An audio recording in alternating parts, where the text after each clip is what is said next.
complejo. ¿Y a qué se refiere una disección Stanford B?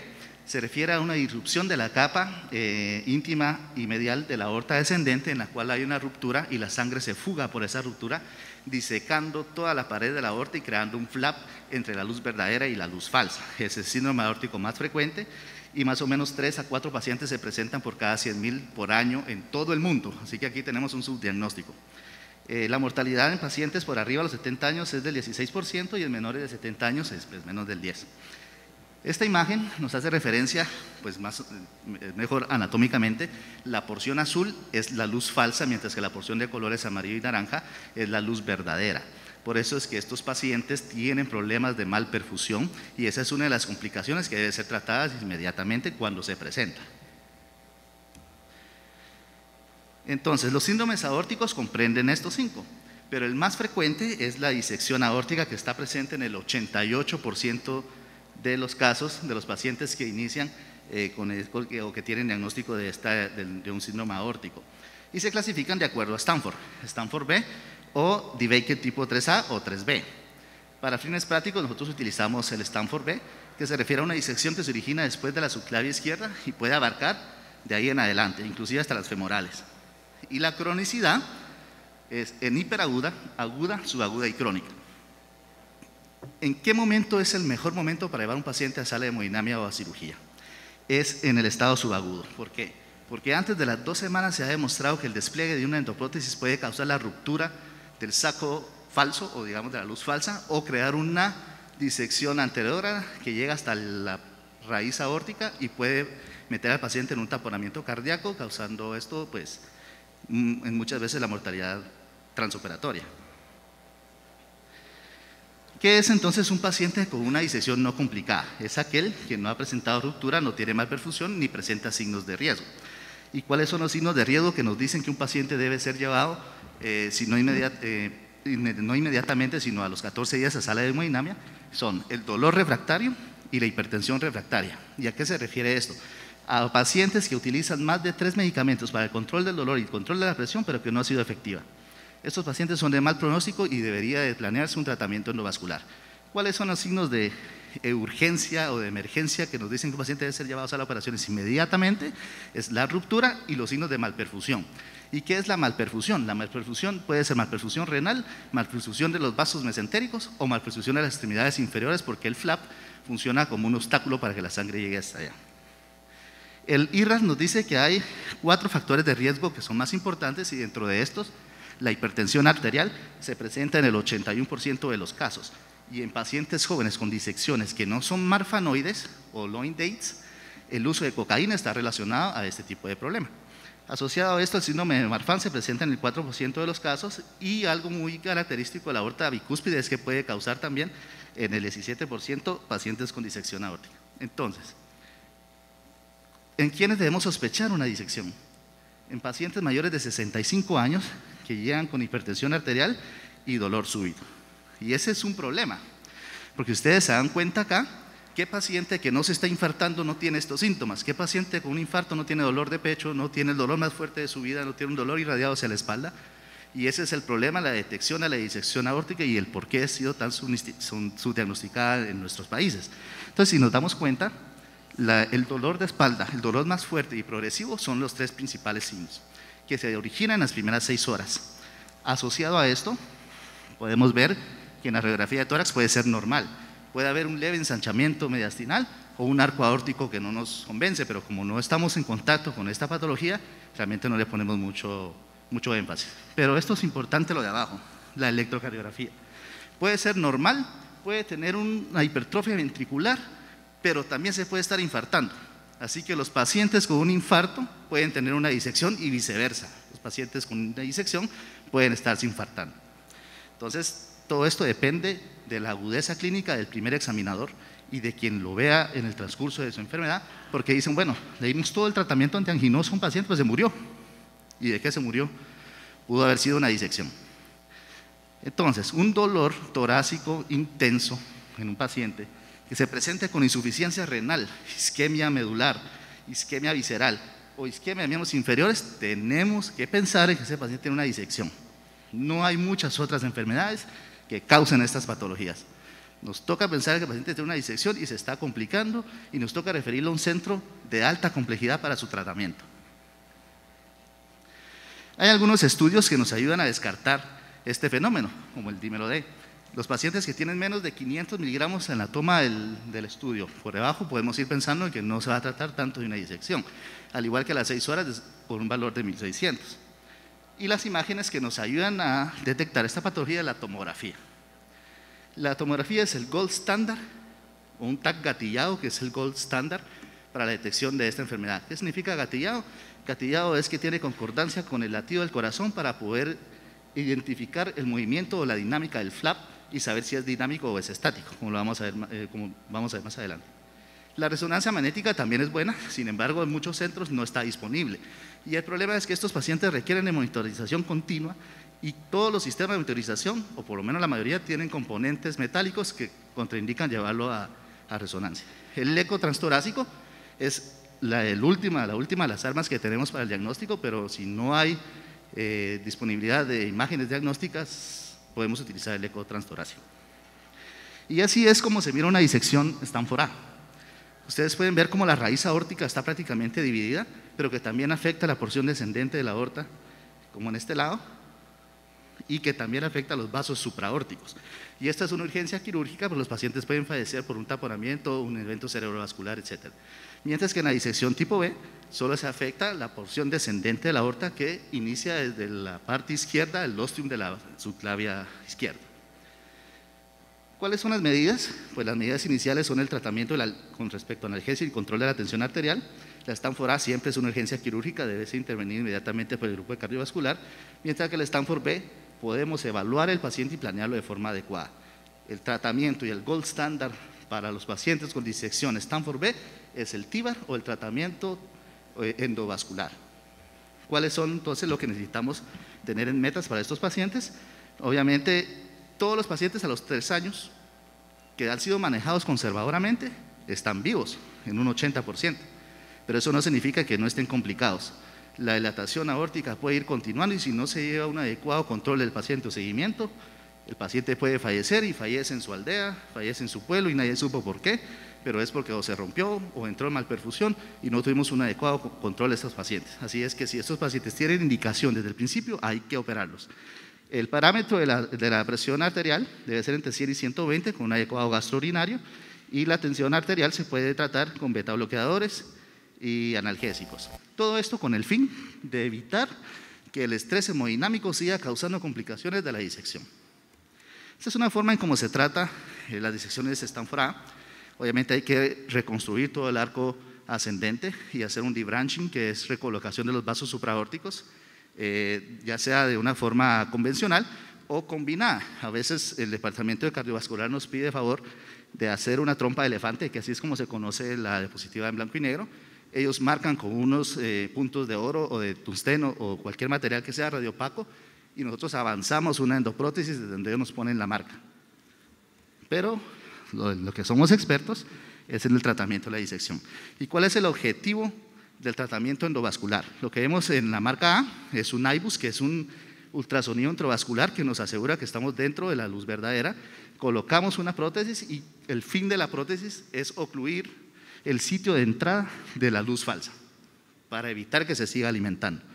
En la gran mayoría de los casos lo logramos, pero hay algunos casos en los que se sigue manteniendo la irrigación de una forma retrógrada o distal y entonces existen otros procedimientos como el Candy Plug o el Nickel Bucking que nos ayudan a tapar estas lesiones.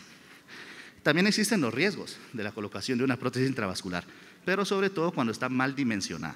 Y el problema es que esta puede inducir otro centro de reentrada y entonces tenemos alimentación de la disección y no hicimos nada y nos toca volver a sala de hemodinamia y hacer una extensión. Como lo podemos ver acá, este sitio de acá se está alimentando nuevamente y aquí distalmente está volviendo a ver otro sitio de entrada. Bien, vamos a los casos clínicos. Este es un caso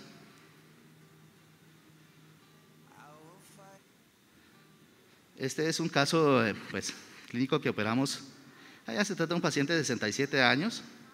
Aquí podemos observar cómo en la tomografía vemos la disección que llega y abarca la porción abdominal la porción de los vasos renales. En este corte también lo podemos observar como la disección de forma helicoidal empieza a descender por toda la porción aórtica y afecta también los vasos viscerales y renales. Este es en el corte coronal. La disección es muy evidente. Esta ya es una segmentación. Podemos observar cómo la disección inicia después de la subclavia, y esta es una segmentación, esta es más para fines docentes o fines de enseñanza, donde demuestro acá cómo la disección está presente. Hacemos un corte del sitio donde se encuentra el punto de entrada. Acá, a través de un programa especial, logramos observar cómo la luz verdadera es más pequeña y la luz falsa es más grande, y ahí es el sitio de comunicación, y ese es el objetivo de nuestro tratamiento. Ahí es donde tenemos que colocar la prótesis, ahí es donde tenemos que excluir la lesión, y ya lo habíamos planeado. Hacemos la elongación de la disección a través de un center line y ya tenemos seleccionados los dispositivos que vamos a utilizar, las angulaciones que vamos a utilizar, los stents que vamos a utilizar, obviamente en sala de hemodinamia y con un ultrasonido intravascular Volcano. Ingresamos a través de la zona femoral y aquí vamos ascendiendo por toda la raíz femoral hasta llegar al sitio de la disección en la luz verdadera. Si ustedes se dan cuenta, el IBUS nos dice si estamos en la luz verdadera, y sí, la porción más pequeña de la luz verdadera, y hasta llegar al arco aórtico, allí es donde ya podemos estar seguros y empezar a desplegar nuestra endoprótesis. El IBUS también nos ayuda a calcular y a medir y a tener más seguridad del tipo de prótesis que vamos a utilizar. Entonces, iniciamos a través de un pigtail y un true and true, que también tenemos un acceso por la subclavia. Avanzamos una prótesis, vemos dónde están nuestros vasos diana y desplegamos la primera. En este momento lo tuvimos que hacer al revés porque la porción de abajo es más pequeña y necesitamos arriba poner un stent más grande para que creen un acople entre las dos prótesis y no haya riesgo de endofuga. Como podemos ver acá, queda excluida completamente la lesión. Esta es la angiografía control. Aquí vemos cómo el medio de contraste pasa adecuadamente, ya no existe la lesión. Y llegamos abajo y ustedes se dan cuenta, la porción distal es un poco más delgada, pero es porque la disección o porque la luz verdadera es más pequeña, pero con el tiempo empieza a ensancharse y empieza a abrirse, que ese es el objetivo, lo que queremos, y estabilizar el flap. Este es otro paciente de 67 años, este caso fue presentado en Uruguay también, en el cual utilizamos no solo el ultrasonido intravascular IBUS, sino también utilizamos un modelo impreso en 3D, que es el primer modelo impreso en 3D en Colombia de una disección aórtica y que la utilizamos con fines de tratamiento.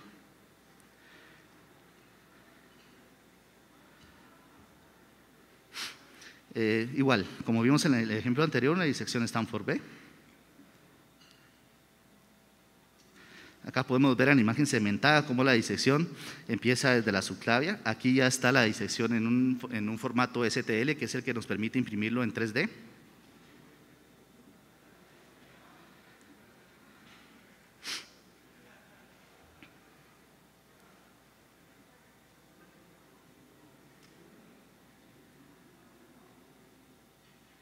Esta es la imagen de la endoprótesis ya impresa. Ahí calculamos. En los modelos que nosotros realizamos se pueden desplegar dispositivos antes de desplegarlos en los pacientes, y aquí podemos observar cómo el IBUS otra vez nos demuestra que estamos en la luz verdadera, que es más pequeña que la luz falsa. Ascendemos, llegamos hasta la zona donde ya no hay disección y ahí mismo empezamos el despliegue de los dispositivos.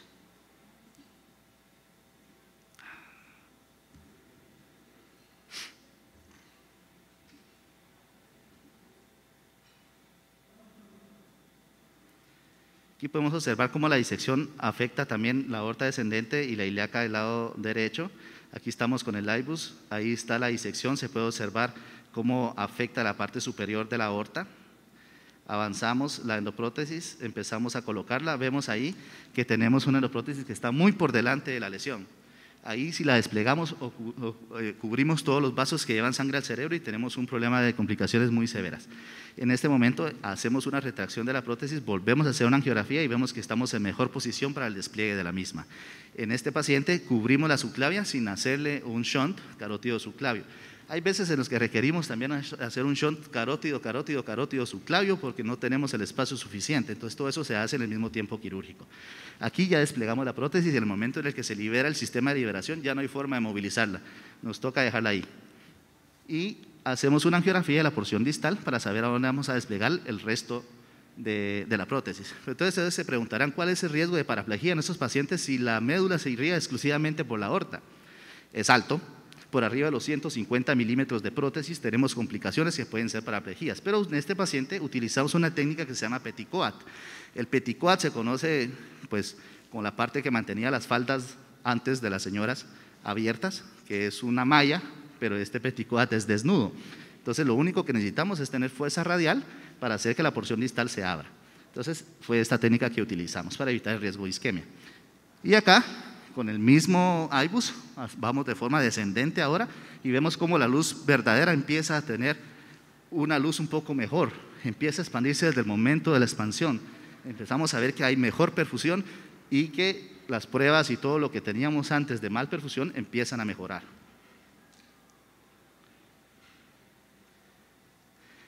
Este es el control tomográfico después de colocarlo. Vemos cómo queda patente la luz verdadera y la luz falsa ya ha quedado trombosada en prácticamente toda su extensión. Este es otro corte, nos lo podemos observar, cómo está adecuadamente colocado el shunt. Y acá la reconstrucción 3D, donde podemos observar un buen flujo de sangre que sale de la porción distal del stent, teniendo un caso exitoso de reparación.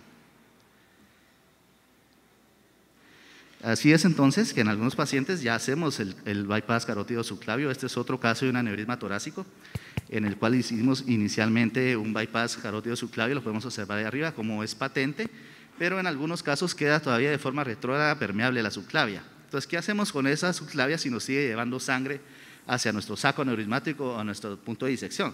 Pues la cubrimos, pero distalmente. ¿Y cómo lo hacemos? Con los plugs tradicionales que utiliza cardiología. Entonces aquí empezamos a desplegar un plug o un Amplatzer, que son los mismos que se utilizan en hemodinamia cardiología intervencionista. Aquí vemos cómo lo vamos desplegando paulatinamente y exitosamente hasta que se desprende el sistema de liberación. Y luego obviamente realizamos una angiografía de control para saber que tenemos una exclusión de esa rama. Ahí está perfectamente bien excluida y tenemos las colaterales, la mamaria, la torácica, que son permeables. Y por último, no sé si me puedes dar sonido.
Entonces este es un video de concientización, sobre todo para aquellos que son primeros examinadores de este tipo de pacientes con enfermedad o con un dolor torácico.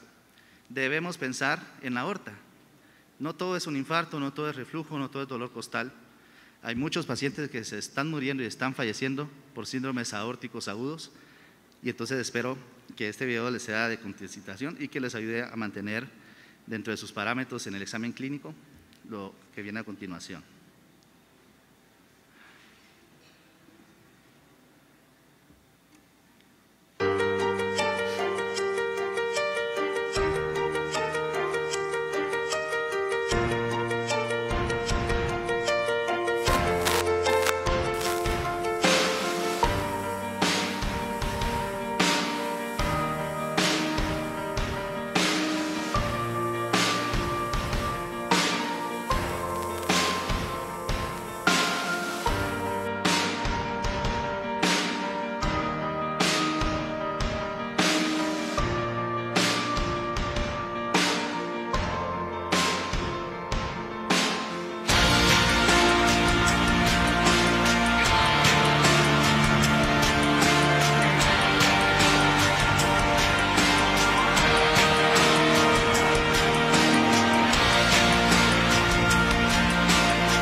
Así es que muchas gracias por su atención, ha sido un placer.